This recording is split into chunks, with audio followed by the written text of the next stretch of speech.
اللہ سجدگاہ کے کیا بتائیں کہ یہ کیوں رکھتے ہیں، حدیث کا حوالہ بھی ہے تو وہ بھی بتائیے۔ سجدگاہ نبی مکرم کی سنت ہے۔ صحیح بخاری اور صحیح مسلم کے اندر روایت ہے، ایک باب ہے، توجہ چاہوں گا، ایک باب ہے السجود علی الحمرہ، ٹھیکرے پر مٹی کے ڈھیلے پہ سجدہ۔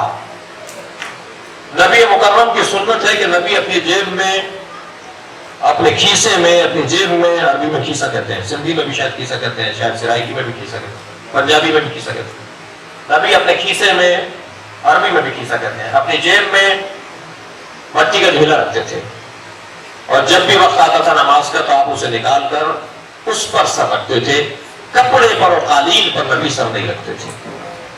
یہ صحیح بخاری صحیح مسلم میں باب ہے پورا، السجود علی الحمرہ۔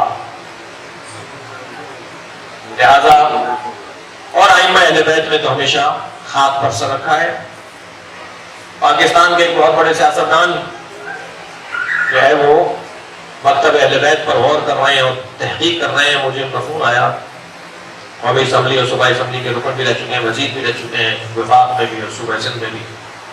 ان کا فون آیا، کہنے لگے کہ میں نے بہت کچھ سمجھ لیا مگر سجدہ سمجھ میں نہیں آ رہی۔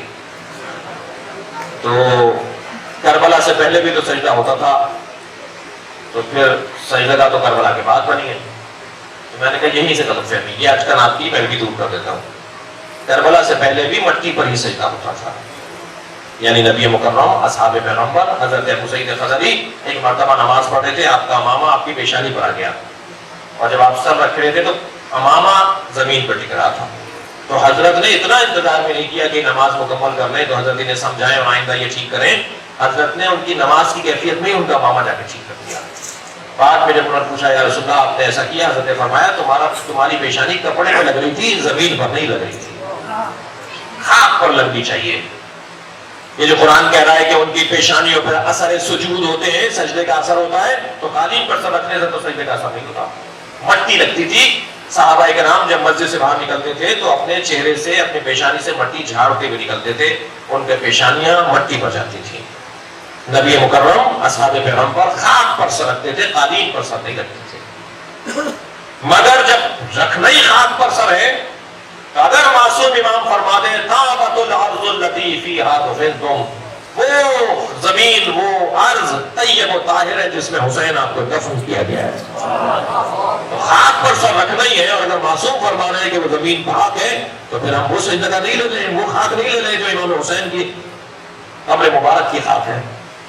اس لیے ہم سجدگاہ کربلا کی جو سجدگاہ یا کربلا کی خاک شفا کے اوپر سجدہ اس لیے کرتے ہیں کہ خاک تو ہے ہی، خاک پر تو کرنا ہی ہے، مگر طیب و طاہر خاک ہے۔ کافی ہے؟